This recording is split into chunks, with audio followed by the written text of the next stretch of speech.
ہائے ہائے ہائے نور اللہ وعلیکم السلام جی نور اللہ بلال بھائی، میں نے آپ سے نا 2 باتیں پوچھنی ہیں اپنے بارے میں۔ جی بیٹے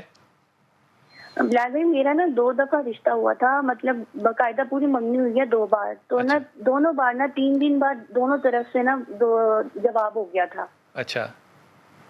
باقاعدہ رسم ہوئی تھی، وہ لوگ بھی آئے تھے رسم کرنے، ہم لوگ بھی گئے رسم کرنے، تو دونوں دفعہ میرا نا مطلب 3 دن بعد جواب ہو گیا تھا منگنی کا۔ اور دوسری بات میں نے یہ پوچھی تھی کہ مجھے اپنے پہ جیسے لگتا ہے کہ جیسے کوئی نظر کا کوئی مسئلہ ہے، ہوں کہ مجھے نا بخار رہتا ہے اور میرے نا کندھے ہر وقت کھچے ہوئے رہتے ہیں۔ ہوں اچھا اس بس کی یہ وجہ کیا پوچھنا تھی تھا، دونوں دفعہ وجہ کیا تھی نور اللہ پتہ نہیں انہوں نے پہلا جو رشتہ ہوا انہوں نے کہا ہم نے استخارہ کروایا ہے سب کچھ، منگنی کے لیکن بعد انہوں نے استخارہ بعد میں کرایا انہوں نے جی منگنی کے بعد انہوں نے استخارہ کروایا ہے، ہاں، اور انہوں نے کہا کہ نا وہ اب ہمارا نا استخارہ منگنی سے پہلے میچ کر رہا تھا، اب میچ نہیں کر رہا۔ اور بڑا دوسری وارے کا بار استخارہ یہ ہے استخارہ پتہ اللہ نہیں، سے اور مشورہ ہے اللہ اپنا مشورہ بدل رہا ہے ہاں جی انہوں نے کہا کہ اب ہمارا استخارہ نہیں میچ ہو رہا، تو وہ ہم نا دوسرا کیا مطلب تھا ہماری دوسری طرف بات سے بتاؤ دوسری بات کیا تھی دوسرا انہوں نے کہا تھا کہ نا ہمارا طرف سے ہاں ہے، لڑکا بھی لڑکے نے تصویر دیکھی آپ کی بیٹی کی، ہماری طرف سے ہاں ہے، ہوں لیکن نا 3 دن بعد انہوں نے جب منگنی کر گئے تو انہوں نے کہا پہلے والی جو تصویر دیکھی تھی رشتہ جب ہوں بیٹا تھا وہ پکچر ٹھیک تھی، ہوں منگنی والی جب سے لڑکے نے پکچر دیکھی ہے نا، ہوں لڑکا نہیں مان رہا، لڑکا گھر سے بھاگ گیا ہے، وہ مطلب نا ہمارے سے لڑائی کر رہا ہے کہ وہاں آپ سے سے وہ ختم ڈر گیا کریں۔ ہے اسی پتہ لیے بھاگا نا نہیں اماں سے تو ڈر کے ہاں نہیں نا جی بھاگا ہاں جی، بس وہ یہ کہہ رہا ہے کہ میں نے وہاں پہ نہیں کرنی، ان تو کی جو لڑکا والدہ نے تمہیں ہمیں دیکھ کے ڈر کے بھاگ جائے اس سے تم نے کیوں شادی کرنی ہے نور اللہ نہیں ہاں یہ مسئلہ نہیں ہے، وہ کہہ رہے تھے کہ نا ان کی مدر کہہ رہی تھی کہ ہماری طرف سے بھی ہاں تھی، لڑکے نے بھی بالکل تو شادی ماں نے تو نہیں ہاں، کرنی نا لڑکے نے کرنی ہے جب لڑکا ہی بھاگ گیا تو پھر مطلب مسئلہ کیا ہے مسئلہ یہ ہے ہاں کہ مطلب میرا 2 دفعہ اس طرح ہوا ہے اور ختم ہو جاتی ہے بات، اچھا تو 3 اب دن بعد اس کے اندر ختم ہو سبق جاتی جو ہے نا وہ بڑا سیدھا سا ہے اگر لڑکا تمہارے دیکھ کے ڈر کے بھاگ جائے تو سبق کیا ملا ہے۔ تو یہ ملا ہے کہ نا میں اپنے آپ کو اور امپروو کروں۔ ایگزیکٹلی اب اس میں اگر تم نے نظر جادو ٹونے کے چکر ڈال دیے تو قصہ ہو گیا نا ختم جی اپنے آپ کو پریزنٹیبل اپنے آپ کو سافٹ اپنے آپ کو ڈھیلا اپنے آپ کو عاجز بناتے ہیں ٹھیک ہے، یہ بات سمجھ میں آتی ہے نا جی جی پہلی بات میں اگر کوئی یہ کہہ رہا ہے کہ جی پہلے ہم نے کیا تھا تو آ گیا دوسرا آیا تو نہیں کیا تو اب تیسرا آیا اگر تو پھر دوبارہ کر لیں گے یہ جھوٹ ہے نا سب تو اللہ نے تمہیں ایک بڑی مصیبت سے بچا لیا اب تم جی دونوں ہاں جی مصیبتوں سے بچ گئی اس کے بعد تمہارے کندھے ہو گئے درد ریجیکشن کو لینا سیکھتے ہیں میرا بیٹا اس دنیا میں سارے لوگ اس لیے نہیں آئے کہ وہ ہمیں ایکسیپٹ کریں لوگوں کی چوائسیز ہیں اللہ رحم کرتا ہے لوگ شو کوئی نہیں کرتے ویسے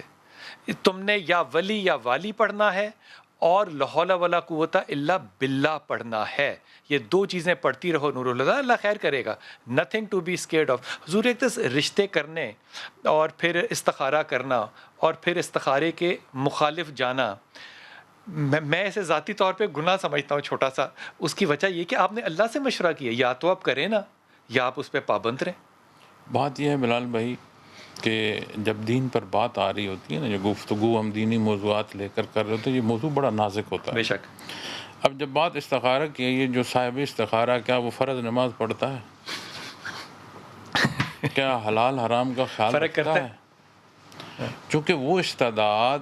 جو ایمان کی مضبوطی سے اس درجے پر پہنچے کہ اللہ کے حضور ہاں اس نے اس کا کلام کھولا سجدے کے بعد آئے تو اسے رہنمائی نصیب ہوئی ہاں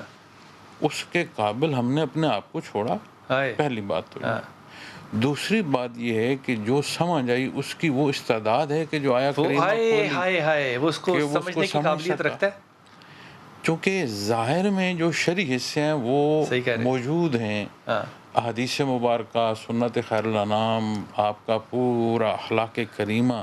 ایک ایک چیز کی رہنمائی کرتا ہے تو ان ساری چیزوں کو بندہ بالائے طاق رکھے اور اس سمجھ کو مقدم رکھے تو یہ بنیادی طور پر بات ہی غلط ہے کیا بات ہے چونکہ جو آپ کو چیز سمجھ آ رہی ہے اسے آپ نے تحت رکھنا ہے آپ صلی اللہ علیہ وسلم کے ارشاد عالی کی پھر رشتوں میں ہمیں بڑی بھول ہوتی ہے کہ میں تو بیٹے کی ماں یا باپ ہوں. بیٹوں کے رشتے کوئی بندہ نکلے تو لگ سمجھ جاتی لگ ہے. سمجھ جاتی بالکل. پھر کسی کی بیٹی کو آپ رشتے کا کوئی انداز لحاظ اپنا بھی رکھنا چاہیے, اگلے کا بھی رکھنا چاہیے. انسان ہے اور اللہ سے ڈرنا چاہیے. میں تو رشتوں میں جب کوئی رائے مجھ سے پوچھے تو میں اسے ایک بات عرض کرتا ہوں. میں کہتا ہوں کم از کم 75% اراؤنڈ 75% میچ دیکھو, برابری دیکھو, اپنا میچ دیکھو, وہ اپنا شرعی طور پر دیکھو, ان کے حالات دیکھو, حیثیت دیکھو, مزاج دیکھو. تو جب آپ اراؤنڈ 75% ہوں گے تو 25-30% اللہ کے حوالے کرو. اگر آپ کہیں کہ میں 100% پورا کرتا ہوں تو کیا آپ اگلے کے 100% پر پورے آ جائیں گے؟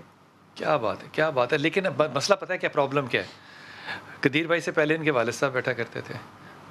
مطلب عالم ہونا ایک الگ بات ہے, لیکن باظرف بات کرنا یا حکمت کی بات کرنا نا, یہ بڑی بڑی ہی اچنبے کی بات اس وقت معاشرے میں ہوگی. اور جب تک یہ پچھلے اب چند سال دیکھیں تو جس طرح کہ ہماری بے حیائی کو ڈیفینڈ کرنے کے لیے ہم لوگ بحثیں کرتے ہیں, اب وہ جو محفلیں ہیں نا